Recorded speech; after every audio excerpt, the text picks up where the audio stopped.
Hi, I'm Lauren and welcome to my craft room. Today I am hopping along with Team Tiny.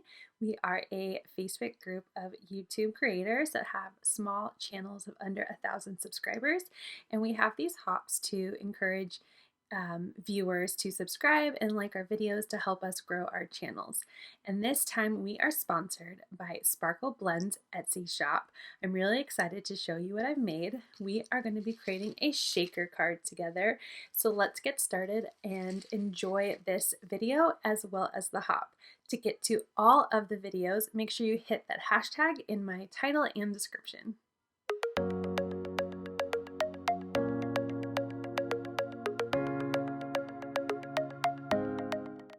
So let's get into the sparkle blends that I received for this hop.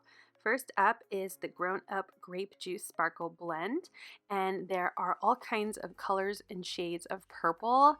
There's different shapes and types of sequins. There's flat ones, faceted ones, and there's these tiny little grape clay bits inside. It is so cute, and I'm going to be using this one for today's card. I just love the colors, and I love that it's basically wine.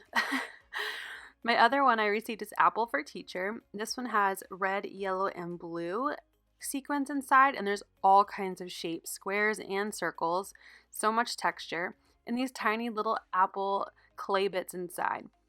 Now, because of time, I'm only using one today because I want to make sure you have time to watch all the videos on the hop.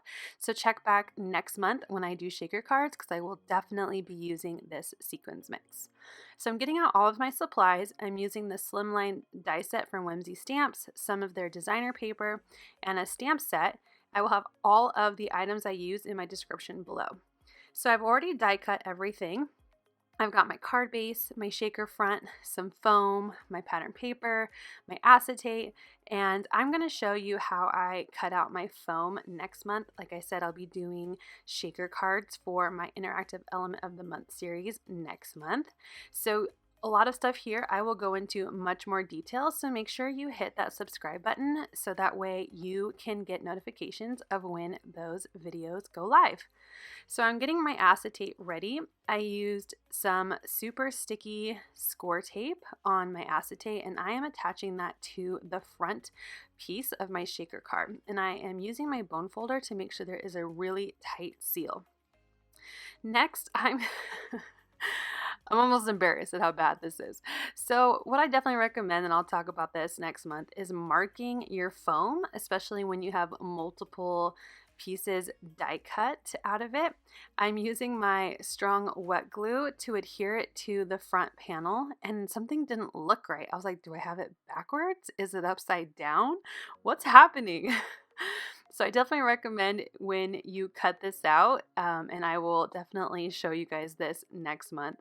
Make sure you mark which side goes where because my circles aren't perfectly aligned. I, did the best I could, and I'll show you how I did it in another video, but I didn't know which way was up and which way was left and right. So we're gonna definitely cover that next month. That was a lesson learned here.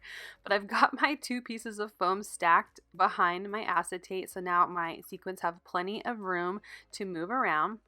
I'm using my little embossing tool with baby powder around the edges to remove any static as well as to make anything that was sticky not sticky.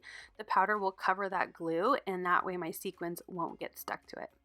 So I've poured some sequins in all three of my little shaker windows here, and I've also poured in some of my glass seed beads that I purchased at a big craft store, and if I can find it online, I will link it down below. But basically I'm just adding in some little seed beads just to help move those sequins around, and I find that that really does make your shaker card better and move a lot more. I've trimmed my pattern paper to fit behind those windows, so now I have purple on purple here in the background. I'm really going for a wine themed card, and I just thought having purple paper and purple pattern paper with these shaker bits would be perfect. I'm using some strong sticky tape to adhere this to my card base, so I'm pulling up that release paper, and I will open up my Slimline here and center it onto the card. I'm going to use my bone folder to make sure my card base has a nice crease to it. So next I'm going to clean up my workstation a bit, and I am going to stamp and emboss some sentiments from this Whimsy stamp set called Simple Sentiment Strips, and I'm choosing Happy Birthday and Let the Good Times Roll. I thought these were perfect for this card. I'm going to line it up on my grid to make sure my sentiments are straight and then pick them up with my clear block. I'm stamping in VersaFine in black ink, and I'm going to emboss them in Holographic by Ranger. That way they are clear but have a fun shimmer to it. Now, I am so sad that I don't know what I did, but it stopped recording.